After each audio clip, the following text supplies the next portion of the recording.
So goals aren't the problem. I want to make sure I say this because make sure you're not throwing out your planner or your vision board or any of that. Goals are fine. They're good even. You should have goals. But the thing is, the goal isn't the destination. A goal is like the symptom. It's almost like the evidence of the process of who you're becoming. And if the becoming hasn't happened yet, if you haven't become that ideal version of yourself that you see, then these goals don't stick. They kind of just slide off. They don't happen every single time you set them. And it's not discipline that's the problem. It's the identity, the container of your identity. And that's what I want to talk about today. Let me walk you through a cycle that I've seen over and over again in myself and in others. You set a goal, you're super motivated, you have a plan, you laid it out in your planner, you have time blocked your calendar in order to get this goal done. And then you actually start making progress, real progress, for a couple of months. But as soon as friction shows up, let's say a hard day at work or a hard month at work, you got sick, then everything starts falling apart.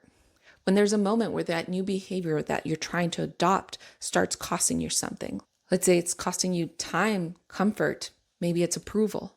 Whatever that friction is that is now costing you something, the friction will slowly start leading you back to wanting to continue with the familiar. And then comes the part that has the most damage, which is blaming yourself, judging yourself, getting mad at yourself for not having the discipline to continue with this goal towards this goal that you had. You tell yourself you're not disciplined enough, you're not committed enough, you're not ready for this goal. So you reframe it and you adjust the timeline and you tell yourself, it's okay, I'll reset and do it again, probably in the new year. But here's a thought process that I find so enlightening. The thing is, the goal didn't fail you. Your identity just wasn't ready for it yet. Your identity didn't have room for it yet. The way I think of identity is, let's say it's a cubed shaped container, right? And you have this new behavior that you really want to adopt. And you have this new goal that would be a symptom or evidence of this new behavior that you've adopted.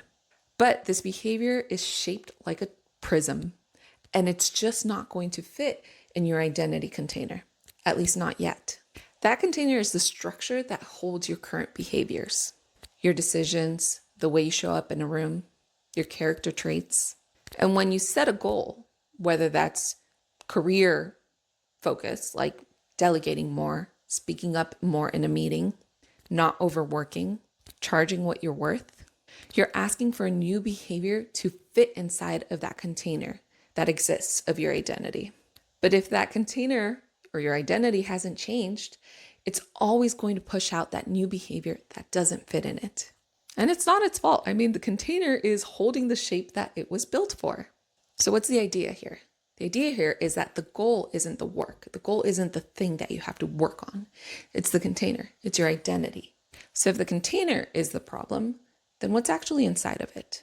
What's inside of the container, what defines that container, are beliefs, right? Specifically, beliefs about who you are, what you're allowed to do, what you're capable of, what happens when you take up too much space. And that belief, believe it or not, is not conscious. It's not like you're walking around thinking, I don't deserve a promotion. You're just mysteriously never quite ready for one. It's not like you're thinking my needs don't matter. However, you still always put everyone else as a priority over yourself. So the behavioral pattern really is the surface, right? A pattern that is tied to the belief that is at the root. And your goals, no matter how specific, how measurable, how well planned out they are not going to be able to reach that root if you can't change the belief. Because those goals also just live at that surface level with that behavioral pattern. You have to do the deep work, that root work, in order to make that difference at the surface level. So what does that mean? It means asking yourself, where does this specific belief come from, right? What is this behavioral pattern and this belief protecting? Is it something that is still a threat, or did it just come with me from when I was still operating in the survival mode and my operating system and my nervous system never updated to my new circumstances? I can give you a couple of personal examples, right? Let's do the YouTube example. So many times, I don't know how many times in the past 4 years since I started this YouTube channel, I always wanted to be consistent every single week, consistently posting one video every single week. 3 years, didn't happen. Just didn't happen. Any type of friction, I was too busy at work. I got sick. I got pregnant. It just disrupted this beautiful laid out planner that I would buy. I'd buy these beautiful planners and plan out every single video and exactly what I was going to talk about and when I was going to write the script and when I was going to record and when I was going to edit. They just never happened. Now I understand it's because really my identity was not ready for the type of identity that had a successful YouTube channel, right? I wasn't ready for the visibility. I was terrified of being seen. I was terrified of being judged, especially from people in, my local circles, my career. I had to figure out a way to update that operating system to see how my self-worth updated to a way that I understood that judgments from others had a lot more to say about them than they did about me. And that I shouldn't even care. They shouldn't even be my business, what anyone else had to say, any judgments of what anyone else had to say. I also had to start understanding that it was okay to be a work in progress in front of an audience. Understand that the message that I wanted to share with the world, that I truly believe made a huge impact in the success of my career, in the peace that I hold in my life now, that it is something that a lot of people need to hear, especially if I consider people in my kind of living situation, being a first generation immigrant who is the first to go to college, who's the first to learn how to navigate a corporate career. And we all come with these survival patterns that we had from our childhood, from learning how to survive in a world that wasn't meant for us. And I wanted to share this story and I believed in the message, but it took me a while to be okay with being a work in progress in sharing this message. Once my identity kind of shifted, it changed, it transformed to be okay with this. I honestly think motherhood had a lot to do with it. It became something that became part of who I was.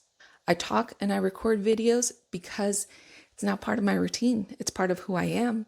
I don't do it through brute force. I'm not forcing myself to do these things unless, I'm suffering through morning sickness, but I'm doing it because I love to do it.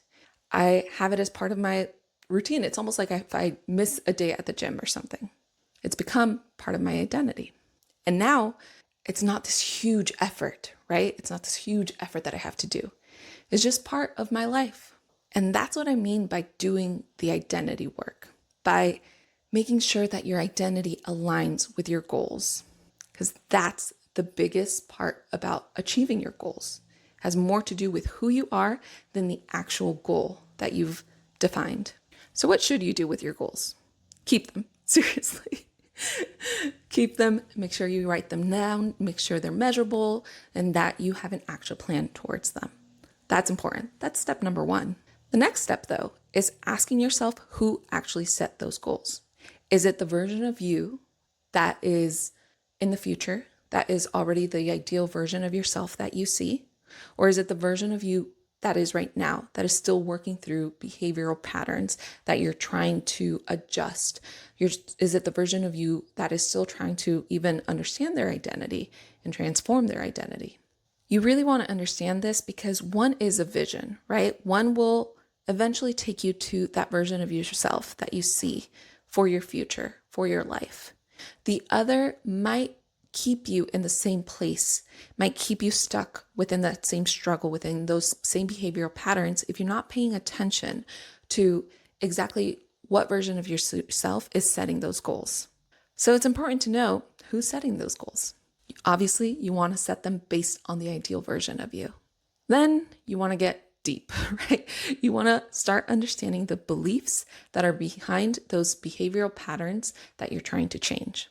If the goal is to speak up more in meetings, to have a bigger presence in meetings because you're trying to get promoted or you're trying to eventually go through the executive route, or maybe you're already in the executive route, but you feel like you're floundering, you're failing a little bit in that area.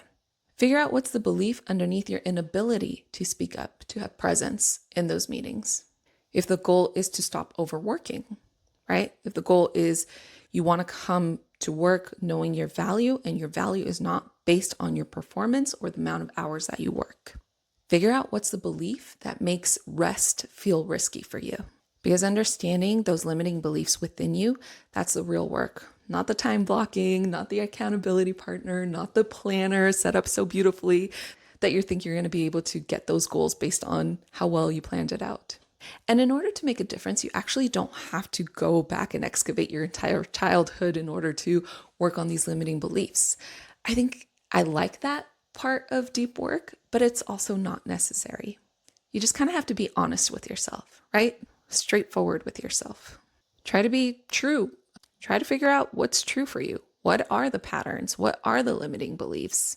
And those answers will tell you exactly what you need to shift, right? You can know that you base your value on your performance, right? On the amount of hours that you work. Maybe you don't have to go so deep into understanding where that belief came from, but know that it is a pattern that you have that you need to work on and decide, that's no longer where I get my value. That's no longer where I get my worth. Transform that identity, right? I still think it's important to go deep, but you don't have to. Actually, I heard, or maybe I read it, that neuroscience says you actually do not have to go that deep. You just have to recognize it and make a shift towards transformation. And then the last thing you want to do is really just let that identity lead. It's a little counterintuitive because we're so used to the advice of fake it till you'll make it, right? Act the way you want to be and you will be the way you want to be. But really that internal change, that internal shift is what is going to make the change externally, right? It's going to lead that change externally. So you really want to give your nervous system and yourself evidence of who you want to become. What is that identity shift that you're trying to do? And let that lead you. Because that's going to be the easiest way rather than trying to force yourself into a container that you are making up and saying, this is who I am, even though you don't feel that way yet. Because when your internal shift happens and your identity shift has happened, it's not going to feel like this forced discipline anymore, this huge effort anymore. It's just going to feel like you finally caught up with yourself. So you don't need better goals. You don't need a more detailed out plan. Well, you do. I like them still because it gives me like an action item, but they're secondary to the work you really need to do in order to become that person where those goals are kind of just part of who they are. They're kind of the natural next step. You expect it from them. So that's the shift. That's the work that I truly believe makes a huge impact on achieving your goals. And if you're watching this channel, you probably already know that. So thank you for watching. I hope you enjoyed this video and I hope I'll see you in the next one. Bye everyone.